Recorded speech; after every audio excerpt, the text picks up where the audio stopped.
അത്ഭുതം തന്നെ. അപ്പോഴാണ് അവന്റെ മുമ്പിലേക്ക് ഒരു മാങ്ങ വന്ന് വീണത്.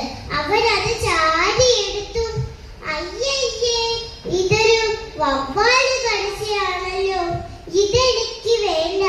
അവൻ അത് ദൂരേക്ക് എറിഞ്ഞു. പിന്നെ വിശപ്പ് സഹിക്കാൻ പറ്റാത്ത അവൻ അത് വീണ്ടും എടുത്ത് കഴിച്ചു.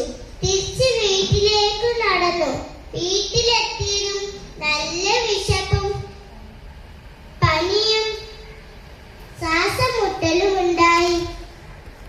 അവനെ കാണാൻ വന്ന കൂട്ടുകാരും വീട്ടുകാരും എല്ലാം കിടപ്പിലായി. പനി പിടിച്ച് കിടപ്പിലായി. നാട്ടുകാർ അത് കണ്ട് പേടിച്ച് വിറച്ചു. പേടിക്കാതെ ഡോക്ടറും നഴ്സും അവരുടെ കൂടെ നിന്നു. ഉറക്കെ പറഞ്ഞു, ഇത് നിപ്പ വൈറസ് ആണ്, ഭയം വേണ്ട, കരുതൽ മതി.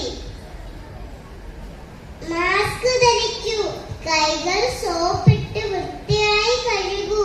നമുക്ക് ഈ നിപ്പ വൈറസിനെ നാട് കടത്താം. ഡോക്ടർ പറഞ്ഞതനുസരിച്ച് അവർ കൃത്യസമയത്ത് മരുന്ന് കുടിച്ചു. പഴയ പോലെ തന്നെ അപ്പു തൊപ്പി വിൽക്കാനായി ഇറങ്ങി. കൂട്ടുകാരെ, പച്ചക്കറികളും പഴങ്ങളും കഴുകാതെ കഴിക്കരുത്. അപ്പു മാസ്ക് വെക്കാനും കൈകൾ വൃത്തിയായി കഴുകാനും മറക്കരുതേ. അപ്പൂന് പറ്റിയ തെറ്റ് നമുക്ക് ആർക്കും ഉണ്ടാകരുത്.